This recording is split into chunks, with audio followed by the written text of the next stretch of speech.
భూములకు విలువ రావాలన్నా ఖచ్చితంగా ఇక్కడ స్మార్ట్ ఇండస్ట్రీస్ రావాలి. ఆ ఇండస్ట్రీస్లో పనిచేసే దానికి మనుషులు ఉండాలి. వాళ్ళు వచ్చినప్పుడు యాక్చువల్గా వాళ్ళకి కావాల్సిన సౌకర్యాలు హౌసెస్ కావచ్చు, వాళ్ళ పిల్లల స్కూల్స్ కావచ్చు, వాళ్ళ దగ్గరికి వచ్చేవాళ్ళ కోసం వాటి కోసంగా డిఫరెంట్ హాస్పిటల్స్ యాక్టివిటీస్, ఇవన్నీ ఎకనామిక్ సైకిల్ రన్ కావాలంటే, ఎకనామిక్ గ్రోత్ రావాలంటే ఖచ్చితంగా స్మార్ట్ ఇండస్ట్రీస్ రావాలి. అదేవిధంగా ఒక ఇంటర్నేషనల్ ఎయిర్పోర్ట్ లేదే ఆ ఏరియా డెవలప్ కాదు. ఈరోజు హైదరాబాద్ తీసుకుంటే పాత ఎయిర్పోర్ట్ అయితే రోజుకి 20 ఫ్లైట్లు కూడా దిగే కాదు.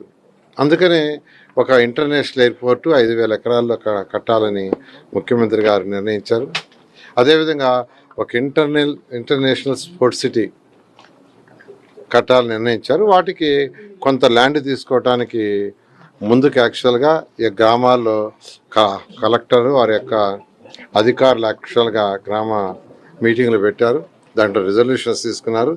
దాన్ని ఈరోజు క్యాబినెట్కి సబ్మిట్ చేసి అందులో ప్రత్యేకంగా ఏదైతే అమరావతి క్యాపిటల్ చుట్టూ ఇన్నర్ రింగ్ రోడ్డు వస్తుందో ఇన్నర్ రింగ్ రోడ్డుకి మరియు రైల్వే ట్రాక్కి, రైల్వే స్టేషన్కి, తర్వాత ఇంటర్నేషనల్ స్పోర్ట్స్ సిటీకి దానికి సంబంధించి ఈరోజు 16,666 ఎకరాలు 16,666 ఎకరాలు 16,666.56 ఎకరాలను యాక్చువల్గా ల్యాండ్ పూలింగ్ తీసుకోవడానికి ఈరోజు క్యాబినెట్ ఆమోదం ముద్దేసింది.